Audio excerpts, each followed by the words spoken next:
सफेद sports shoes, हाथ में बंधी घड़ी, राजीव गांधी की आखिरी रैली और धमाके की पूरी कहानी। श्री पेरुम्बदूर में राजीव गांधी की चुनावी सभा को लेकर लोगों में एक तरह का क्रेज था। उनकी एक झलक पाने के लिए सड़कों पर लोगों का हुजूम उमड़ पड़ा।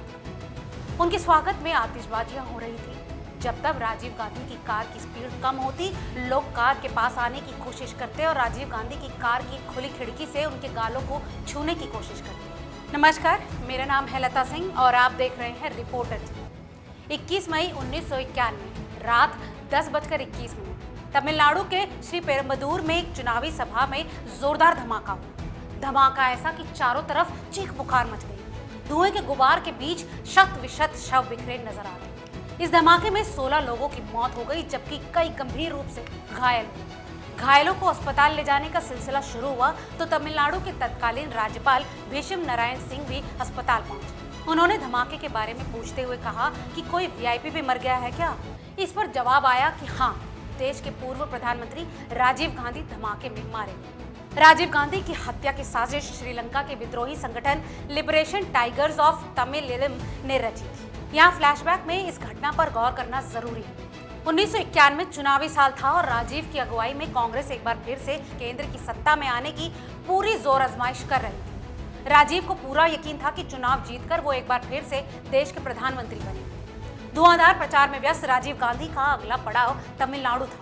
इससे पहले वो आंध्र प्रदेश के विशाखापट्टनम में प्रचार की कमान संभाल चुके थे। राजीव गांधी 21 मई की रात 8:20 पर खुद विमान उड़ाकर विशाखापट्टनम के चेन्नई पहुंचे थे।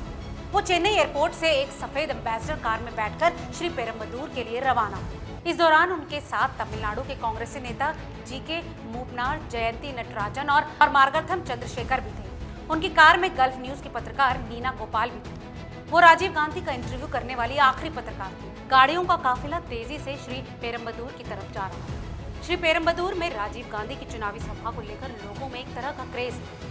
उनकी एक झलक पाने के लिए सड़कों पर लोगों की भारी भीड़ उमड़ी। उनके स्वागत में आतिशबाजी हो रही थी। जब राजीव गांधी की कार की स्पीड कम होती, लोग कार के पास आने की कोशिश करते और राजीव गांधी की कार की खुली खिड़की से उनके गालों को छूने की कोशिश करते। वो रात 10:10 श्री पेरुम्बदूर पहुंच गए। राजीव गांधी की सुरक्षा शुरुआत से ही चर्चा का विषय थी। तत्कालीन सरकार ने राजीव की जेड सिक्योरिटी वापस ले ली थी और यहाँ श्री पेरुम्बदूर में भी उनकी सुरक्षा ना के बराबर। श्री पेरुम्बदूर में जिस चुनावी सभा को राजीव गांधी संबोधित करने वाले थे, वहां की सुरक्षा हैरान करने वाली थी। चुनावी सभा स्थल पर वीआईपी एरिया और दर्शक दीर्घा के बीच बिल्कुल भी दूरी नहीं थी। ये एक तरह का खुला ग्राउंड था जहां बांस की बैरिकेडिंग की गई। लाइट की व्यवस्था बेहद खराब। स्टेडियम का अधिकतर हिस्सा अंधेरे में डूबा हुआ। चुनावी सभा स्थल की तैयारियों को लेकर राजीव गांधी ने चुटकी लेते हुए कहा कि यहाँ इतनी कम रोशनी क्यों है, ये तो चुनावी रैली किसी भी लिहाज से नहीं है। जैसे ही राजीव गांधी चुनावी सभा स्थल पहुंचे, लोगों के बीच उनसे मिलकर हाथ मिलाने की होड़ सी लग गई। वो रेड कारपेट से होते हुए मंच पर पहुंचे। यहीं से उन्हें भाषण देना था। इस बीच सुरक्षा व्यवस्था को धता बताते हुए लोग मंच पर पहुंचने लगे। वहां मुस्तैद सिक्योरिटी ने लोगों को रोकने की कोशिश भी की, लेकिन राजीव गांधी ने ये कहते हुए उन्हें रोक दिया कि सबको पास आने का मौका मिलना चाहिए। मगर शायद उन्हें नहीं मालूम था कि आज कुछ अलग होने वाला। इसी भीड़ में लिट्टे की सुसाइड बॉम्बर धनु भी थी। धनु के हाथ में चंदन की माला थी और उसने आरडीएक्स से लैस वेस्ट पहन रखी। राजीव गांधी के साथ मंच पर ही जयंती नटराजन भी थी। वो राजीव गांधी से मिलने आ रहे लोगों की बातें तमिल से अंग्रेजी में अनुवाद कर उन्हें बता रही थी। तभी अचानक राजीव ने जयंती से कुछ कहा। शोर शराबे के बीच जयंती समझ नहीं पाई कि राजीव ने उनसे क्या कहा। वो सिर्फ इतना ही सुन पाई कि राजीव उनसे वहां से जाने को कह रहे हैं। जयंती को लगा कि राजीव उनसे उन 2 विदेशी पत्रकारों को लाने को कह रहे हैं जो चुनाव प्रचार को कवर करने पहुंचे थे। जयंती मंच से उतरी ही थी कि अचानक जोरदार धमाका हुआ। वो जमीन पर जा गिरी। इससे पहले वो कुछ समझ पाती, हर तरफ धुआं था।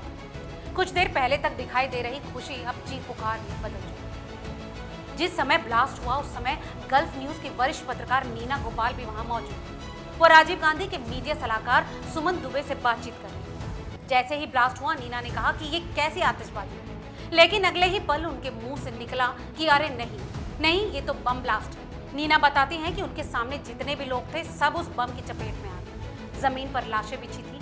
कई शव जलकर काले पड़ चुके थे। इतने की उनकी तरफ देखा भी नहीं जा रहा। कई शवों के शरीर से धड़ गायब थे। कुछ के सर या पैर ही नहीं थे। नीना ने सफेद रंग की साड़ी पहनी थी जो मांस के लोथड़ों और खून से सन गई। ये दोजक के किसी नजारे जैसा था। शत विशत शवों के बीच उन्हें सफेद रंग के लोटो ब्रांड के जूते दिखाई दिए। ये जूते राजीव गांधी के थे, जिन पर एक खरोंच तक नहीं आई। धुआं छटने के साथ ही जैसे ही राजीव गांधी की तलाश शुरू हो गई, उनके शरीर का एक हिस्सा जमीन पर औंधे मुंह पड़ा नजर आया। हाथों पर गुच्ची की घड़ी बंधी हुई थी। किसी तरह से जयंती, मुपनार और कुछ अन्य लोगों ने राजीव गांधी को अस्पताल पहुंचाया।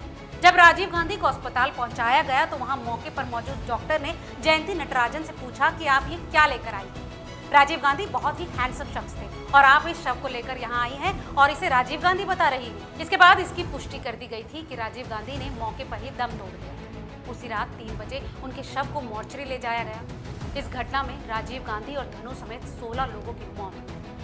हत्या से कुछ घंटे पहले जब राजीव गांधी से पूछा गया था कि क्या आपको लगता है कि आपकी जिंदगी खतरे में है, इस पर उन्होंने कहा था कि आपने कभी नोटिस किया है जब भी दक्षिण एशिया का कोई नेता सत्ता में आने की कोशिश करता है या वो खुद के लिए या अपने देश के लिए कुछ हासिल करने वाला होता है, उस पर या तो हमला कर दिया जाता है या उसकी हत्या कर दी जाती है। आप मिसेस इंदिरा गांधी को ही देखिए, शेख मुजीबुर रहमान को देखिए, जुल्फिकार अली भुट्टो या फिर जियाउल हक को देखिए। सच्चाई आपके सामने है। तो ये थी 21 मई यानी आज के दिन राजीव गांधी के साथ हुए हादसे की पूरी कहानी। आपको आज का ये वीडियो कैसा लगा हमें कमेंट करके ज़रूर बताएं और ऐसे तमाम और दिलचस्प खबरों के लिए देखते रहिए रिपोर्टर।